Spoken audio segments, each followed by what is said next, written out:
asunto es, ¿sirve siempre o no siempre sirve?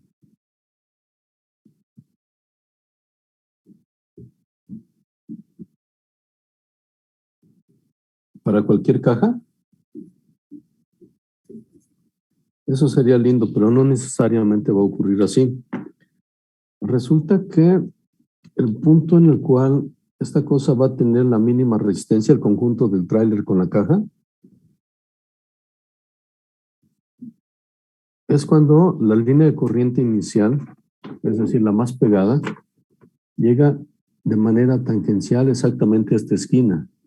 Si tenemos un overshoot o si nos quedamos un poco cortos, ya no va a servir tanto. Entonces, obviamente, si nosotros tenemos como una cama baja en lugar de la caja o algún otro tipo de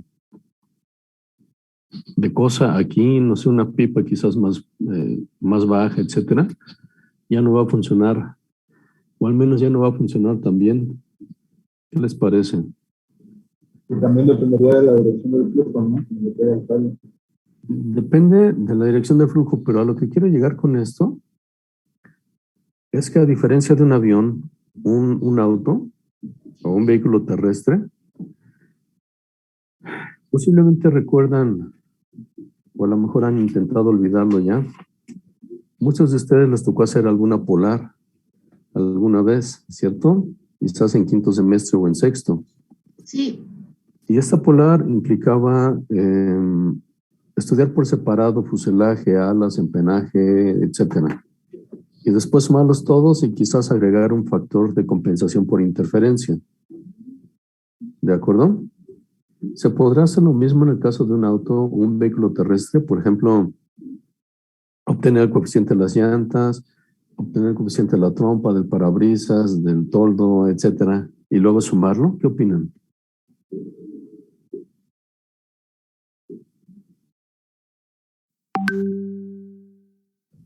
Pues tal vez si se analiza el elemento por separado, ¿no? Ok, bueno, lamentablemente en el caso de este tipo de vehículos hay una interferencia y una correlación muy fuerte entre una zona de flujo con otra zona de flujo. Entonces, por ejemplo, si modificas algo de la parte de atrás del auto, seguramente el flujo en la parte frontal también se va a modificar. Insisto, tiene una correlación muy fuerte y una dependencia muy fuerte de una zona de flujo con otra. Entonces, por ejemplo, consistentemente hay intentos de tesis de los de ICISA para desarrollar spoilers para Fórmula 1, para autos de calle, para lo que sea, pero siempre los quieren desarrollar por separado sin considerar el auto. Eso es definitivamente un error. Entonces, en el caso del tráiler, idealmente se debe analizar el conjunto del tráiler específico con la caja específica, no por separado. Quizás intentar obtener una solución universal. En fin, parece no demasiado sabio intentarlo. Es posible que sí la atines y que para un montón de aplicaciones sí logres disminuir un poquito la resistencia, pero es posible que no. Pero de manera ideal es necesario estudiarlo en conjunto, ambas cosas. Ahora, esto se me ocurrió hace tiempo, a lo mejor a alguien más en el mundo ya se le ocurrió. Y si no, se los paso al costo y si alguna vez ustedes lo patentan, pues me dan un porcentaje. A lo mejor se podría hacer algo parecido a una oblea o algo así, que es un transductor de presión. De suerte tal que estas obleas las puedas pegar en diferentes cajas, digamos, en la parte frontal del techo y justo en la parte frontal de la caja. Y entonces podrían estar conectadas a un copete de estos, pero que pudiera ser móvil. Digamos, para garantizar que con cualquier caja con esas obleas pudieras tener siempre el ángulo adecuado para lograr esta tangencia. ¿Qué les parecen?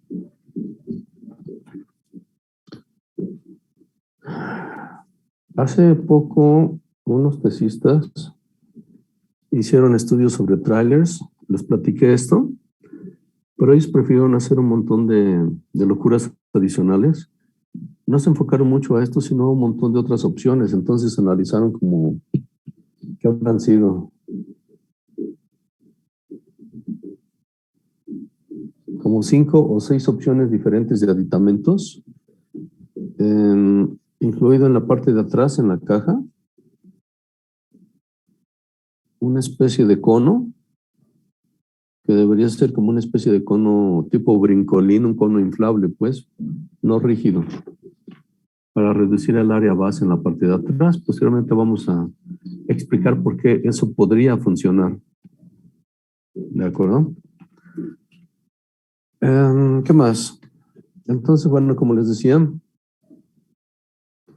el caso de los vehículos terrestres, la interacción de una zona tiene mucha influencia con otras zonas del flujo.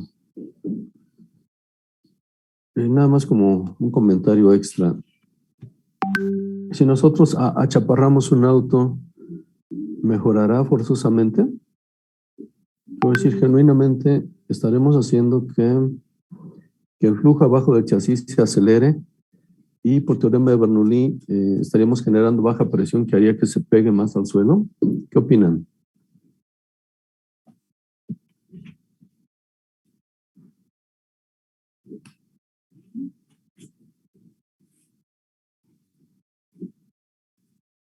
Pues puede ser, los autos de F1 no son muy altos, ¿no? A ver, otra vez, por favor. Que pienso que sí puede ser, o viendo los autos de F1 que no son muy altos, entonces no tiene una función. Ok, sí, podría ser, quiero decir, podría funcionar o podría funcionar al revés. Es decir, si lo hacemos más bajo, imagínense esto. Digamos que este es el auto originalmente. Ahora lo hacemos más bajo y a lo mejor, como no puede pasar tanto aire por debajo porque está reducida el área, a lo mejor va a intentar pasar todavía más aire por arriba. Si pasa más aire por arriba, ese aire seguramente va a tener alta velocidad y va a generar succión y lo va a levantar en lugar de pegarlo al suelo. Entonces, no necesariamente siempre hay soluciones universales. No necesariamente lo que funciona en una cosa va a funcionar en otra. ¿Qué les parece? No sé si hay algún comentario hasta aquí.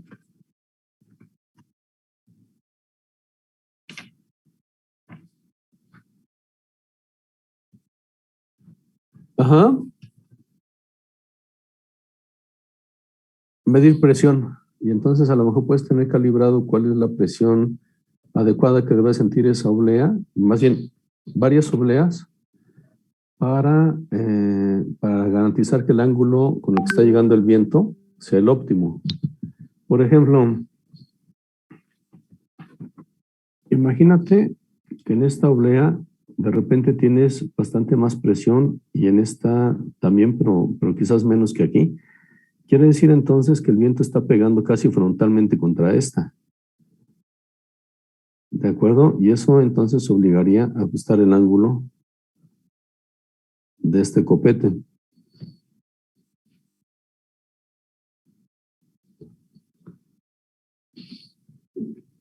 ¿Sí está claro?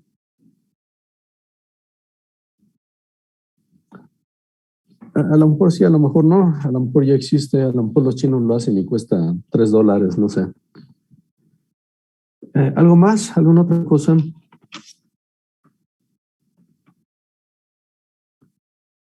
Ahora, si no tienen inconveniente, ¿quieren que empecemos a hablar de aviones? Bueno, de cosas aéreas o de edificios o de qué cosa?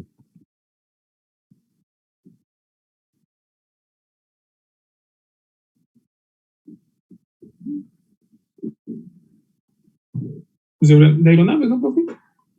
Esa es la carrera. De aviones, ok. Sí, correcto. podemos hacer, bueno, nada más un comentario final, rápidamente.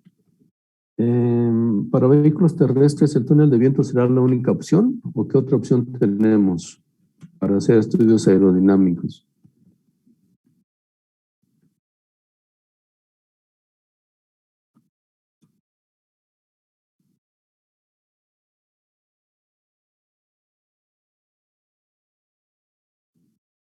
Ujú. Excelente, sí. ¿Qué inconvenientes tiene eso? Más bien, ¿qué dificultades reales tiene eso?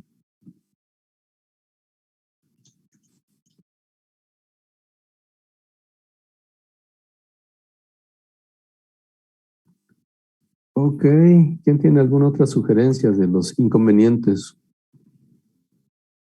¿Las condiciones no son controlables? Podrían ser no tan controlables, pero hay manera de más o menos compensar eso. Por ejemplo, si la carretera, a lo mejor imperceptiblemente, pero sí tiene una cierta inclinación y aparte, a lo mejor el viento ambiental está corriendo en un cierto sentido, entonces lo que se hace es hacer la prueba con el auto real en un sentido y después en otro, quiero decir, varias veces en un sentido y varias veces en el otro sentido, para compensar pendientes y para compensar efectos de viento ambiental. En realidad, en la vida real, en México, el inconveniente es más bien encontrar una carretera suficientemente recta, suficientemente plana y suficientemente sin tráfico y sin policías. ¿Qué les parece? Obviamente, si tienes más o menos dinero, puedes rentar el autódromo o alguno de los autódromos un rato.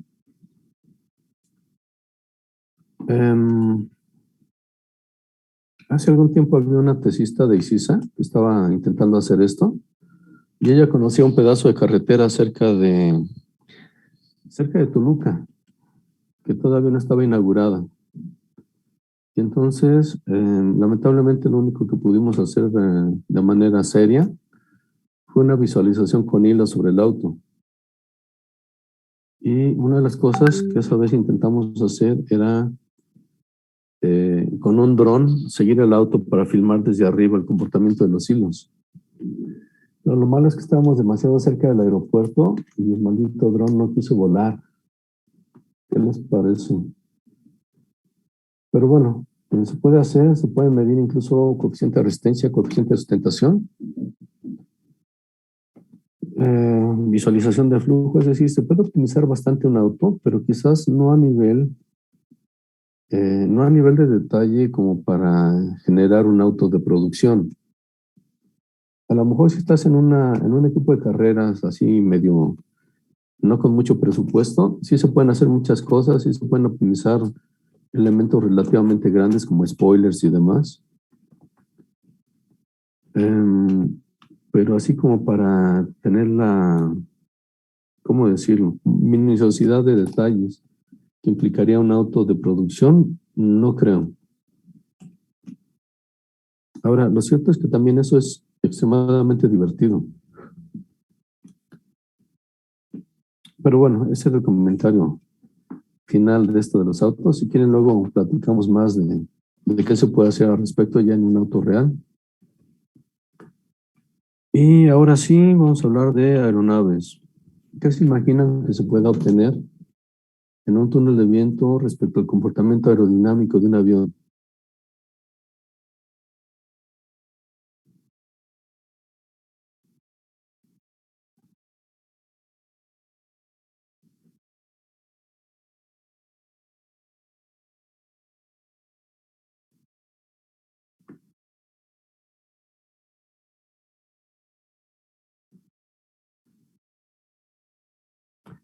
O sea, básicamente la polar, ¿cierto? Y además, bueno, obviamente, si es la polar, va a tener que estar relacionada con un ángulo de ataque. Entonces, sí podemos obtener la polar con relativa facilidad. ¿Qué más?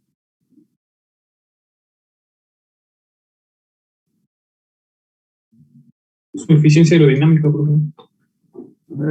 Como parte de la polar, ¿no? Finalmente, si en la También. polar trazas una recta desde el origen hasta hasta la tangencia con la polar. En ese punto está la eficiencia máxima, ¿no? La fineza máxima. ¿Qué más?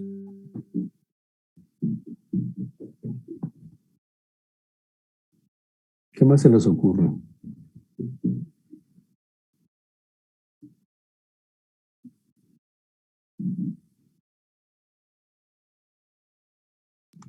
Ángulo de ataque máximo. Por ahí va la cosa.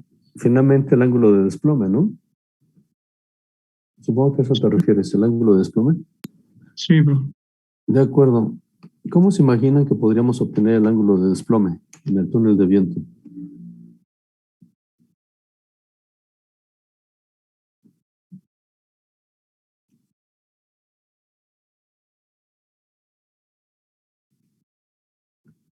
¿Será difícil obtenerlo?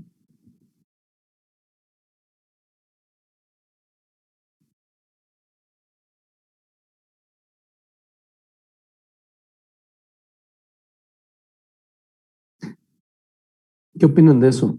¿Es cuando ya no produce sustentación o más bien cuando la sustentación empieza a disminuir? Quiero decir, no producir sustentación implica que el CL es igual a 0. Pero si vas en un CL, por decir algo, de 1.3 a un cierto ángulo y de repente incrementas todavía más el ángulo y la lectura ahora es de 1.2 y le incrementas todavía más y ahora es de 1.1, etcétera. Quiere decir que ese punto en el cual empezó a bajar el CL es el ángulo de desplome. No necesariamente va a ser un desplome súper abrupto, sino que puede ser mucho más pausado, mucho más horizontal y más tenue. ¿De acuerdo? ¿Qué otra opción habría para el ángulo de desplome?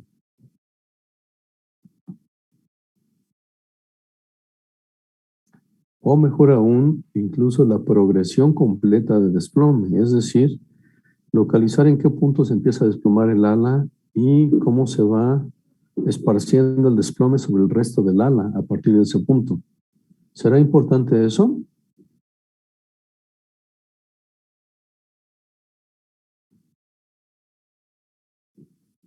¿Qué opinan? ¿Será importante eso o será nada más una cosa frívola o casi por pura travesura?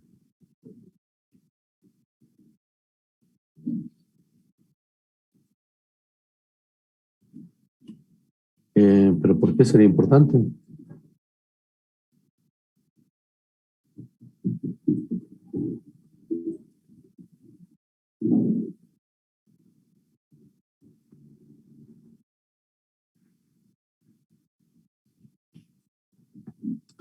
¿En dónde nos conviene que se desplome el ala? ¿En la raíz o en la punta?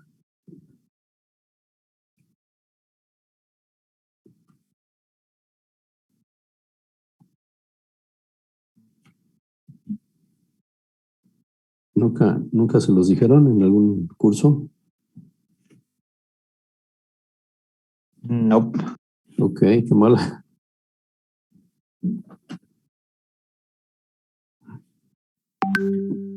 ¿Y cómo? Exacto, es lo que iba a preguntar, excelente.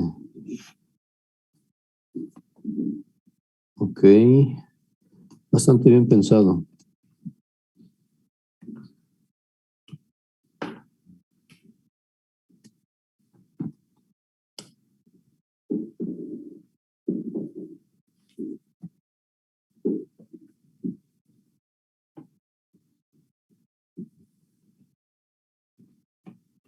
Efectivamente, si el desplome empieza en la punta y se va corriendo hacia la raíz, vamos a perder el control de alerones.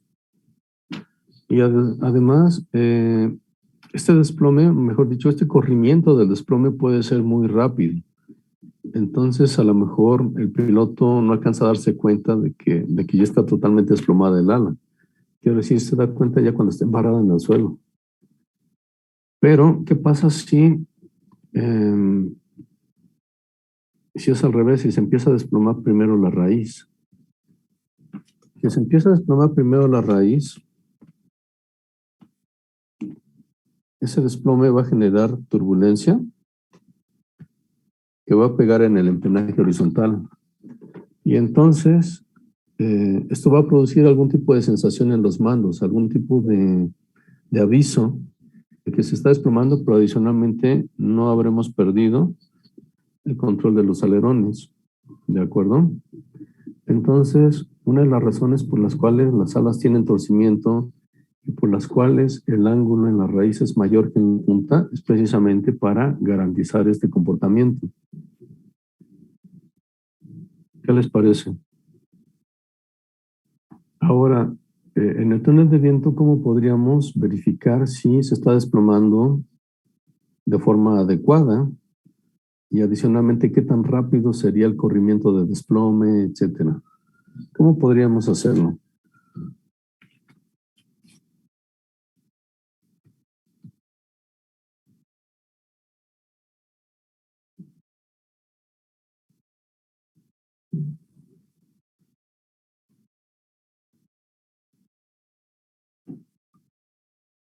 ¿Será difícil? ¿Será complejo hacerlo?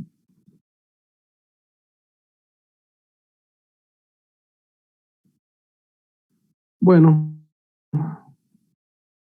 quizás la solución más fácil sería pegar hilos con diurex sobre el ala, ir inclinándola y viendo qué gestos hacen los hilos.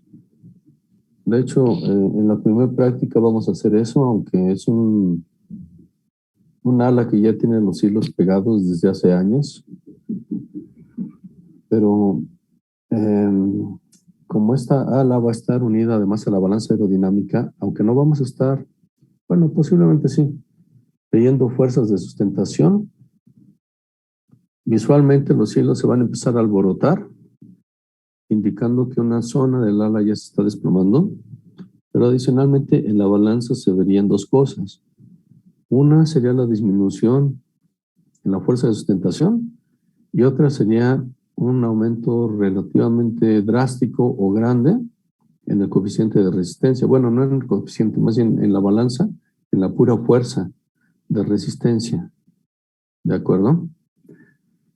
Ahora, esa es una opción. Otra opción sería embarrarlo con algún menjurje, embarrar el ala con algún menjurje, ir inclinándola y viendo el comportamiento de ese menjurje sobre el ala. ¿Qué tipo de menjurje creen que podríamos usar?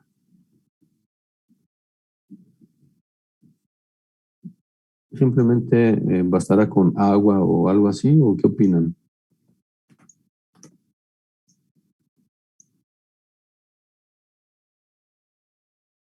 ¿O se requiere un menjurje más pro?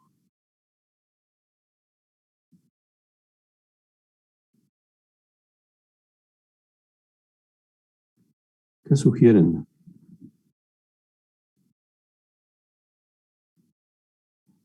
Algo que se pueda ver con mayor facilidad. Ese sería el problema del agua, digamos, su transparencia y su falta de contraste. Pintura, ok. ¿Pintura de qué tipo, Amaury?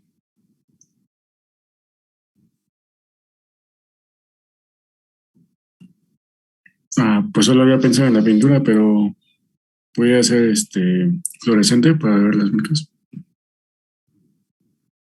Ok. Bueno, en realidad la dificultad, al menos en la velocidad que alcanza el túnel, que es más o menos un poquito más de 100 kilómetros por hora, es lo siguiente. Incluso la pintura poco viscosa, por ejemplo, tinta china diluida con agua y cosas así, no alcanzan a fluir a esas velocidades.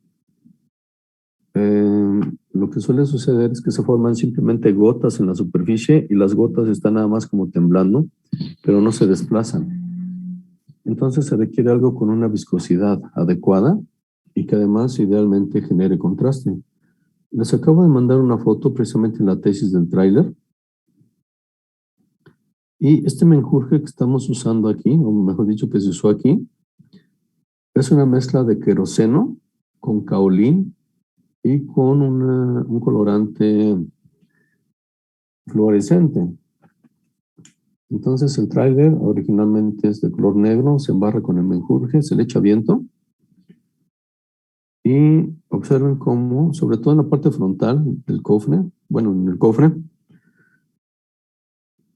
cómo marca esta curva aquí y la otra curva simétrica pues del otro lado.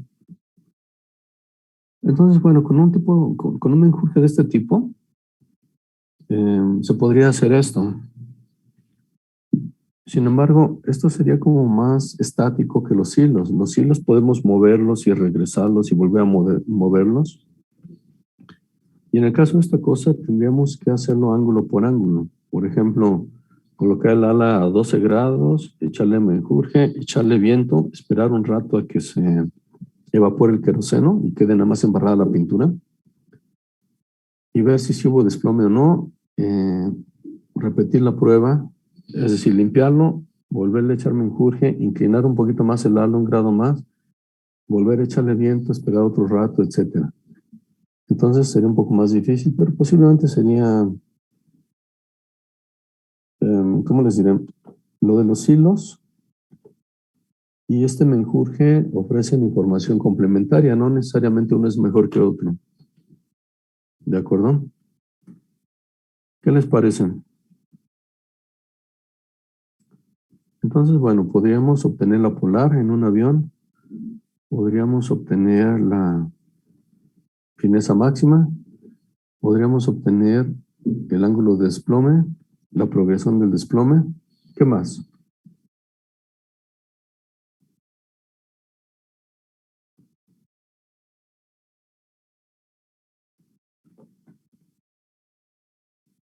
¿Qué más se les ocurre que se puede hacer?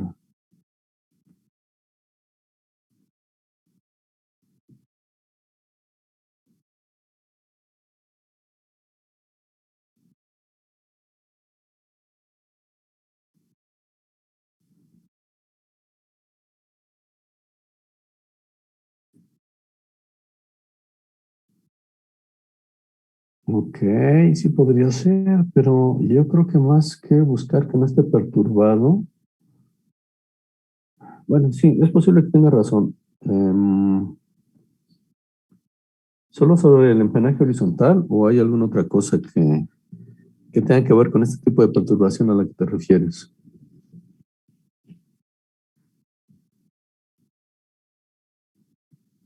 Yo creo que también tendría que ver para cuando entre el flujo a los motores del avión, puede ser. Ajá, de acuerdo. Ok.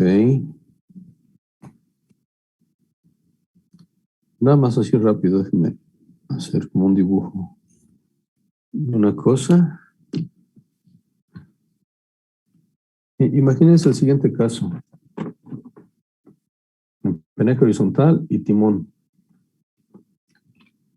¿Qué pasa si el ángulo de ataque es relativamente elevado? Y entonces se alcanza a desplomar el empenaje horizontal, pero de forma tal que esa turbulencia cubre al empenaje, perdón, al timón, y entonces perdemos el control direccional del avión. ¿Qué les parece?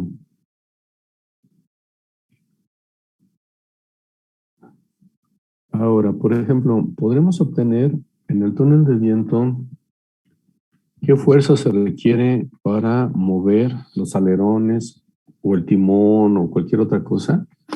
¿Podremos obtener la fuerza necesaria? Para empezar, bueno, se requiere esa fuerza sobre estas superficies móviles para después resolver todos los servomecanismos o los mecates, las poleas y demás para tantearle qué fuerza tiene que hacer el músculo del piloto para mover esas superficies. ¿Cómo lo harían? ¿Qué podrían hacer para obtener las fuerzas sobre estas superficies móviles?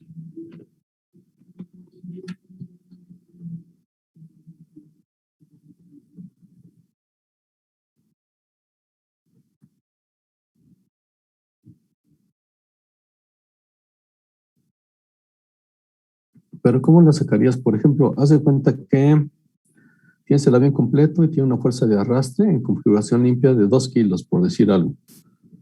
Y ahora en tu modelo le mueves la superficie, los alerones o lo que sea, le vuelves a medir la resistencia y ahora te da de 2.2 kilos. Quiere decir que entonces podrías sacar una especie de coeficiente considerando 0.2 kilos, pero convertido a coeficiente, y con eso intentar extrapolarlo al tamaño real. ¿Qué opinas? Esa diferencia de 2.2 kilos a solo 2 kilos sería la fuerza sobre la superficie móvil.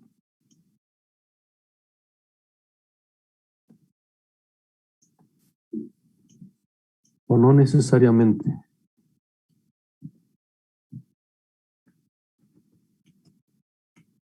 Es posible que no necesariamente, a lo mejor en el proceso de deflectar la superficie estés alterando un montón de otras cosas que de suerte tal que ese incremento en el coeficiente de resistencia no necesariamente sería atribuible nada más como a la resistencia de la pura superficie. ¿De acuerdo? Pero bueno, lo que se podría hacer sería con puras tomas de presión sobre esa superficie, se puede sacar la fuerza sobre la superficie con relativa facilidad, pero es posible que la parte del modelo en donde está o que representa la superficie móvil sea demasiado pequeña y sea muy complicado colocar tomas de presión. Entonces lo que se puede hacer es simplemente se puede colocar en el modelo una superficie deflectada, quizás sujeta con algún tipo de varilla, y en esta varilla colocar extensómetros, y entonces ahora sí el extensómetro registraría exclusivamente la fuerza sobre la superficie móvil. ¿Cómo ven? Entonces es relativamente fácil. Si es que tienes extensómetros del tamaño adecuado y si tienes todas las chácharas que requiere la extensometría. ¿Qué más? ¿Qué más se les ocurre que se pueda obtener de una aeronave en el túnel de viento? Flujo a los motores.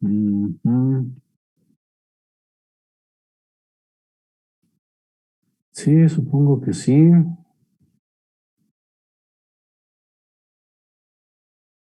¿Qué más? ¿Qué más se les ocurre?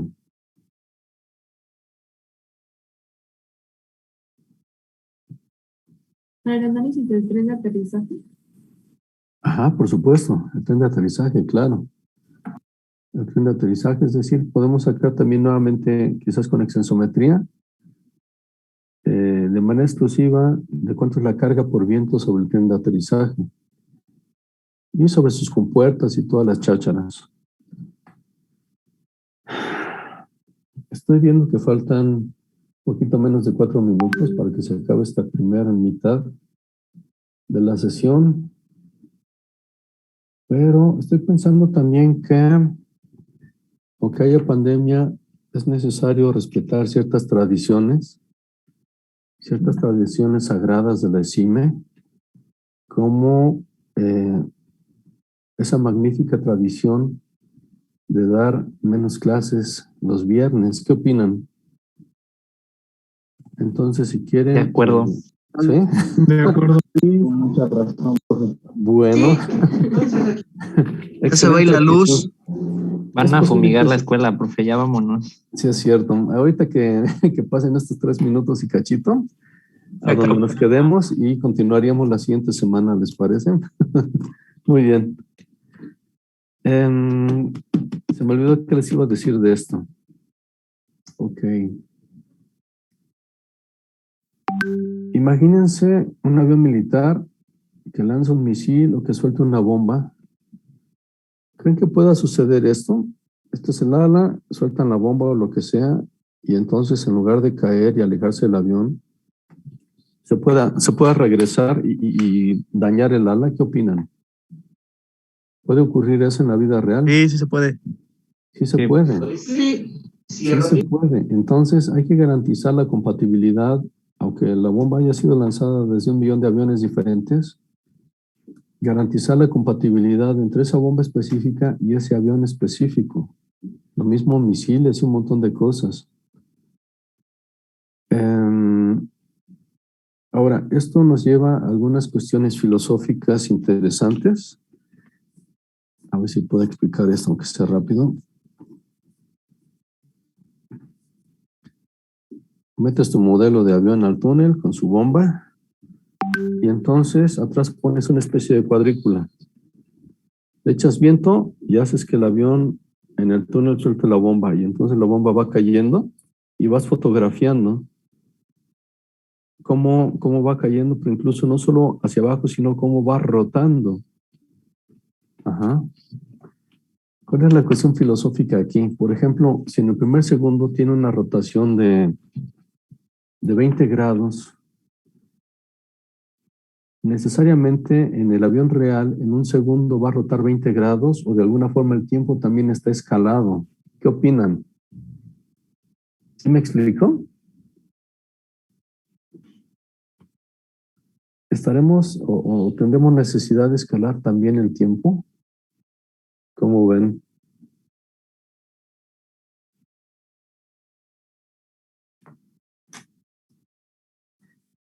Básicamente, sí, no necesariamente, insisto, no necesariamente en un segundo la bomba real va a rotar 20 grados. ¿Qué les parece? Queda menos de un minuto. La siguiente clase, la siguiente semana, me recuerdan que empecemos por hablar una cosa de bombas, pero de la Fuerza Aérea Mexicana. Unas bombas de entrenamiento que están hechas ahí de manera artesanal por un albañil. ¿Les parecen? Vale. Sí, profe. Bueno, si quieren, dejamos hasta aquí la clase y continuamos la siguiente. El segundo botón es este. Si le damos clic encima de esto, nos va a que tengan buen fin de semana. Hasta luego. fíjense cómo Igualmente, profe. Igualmente, hasta luego. de Gracias, esquina bye. a esquina. Descansen.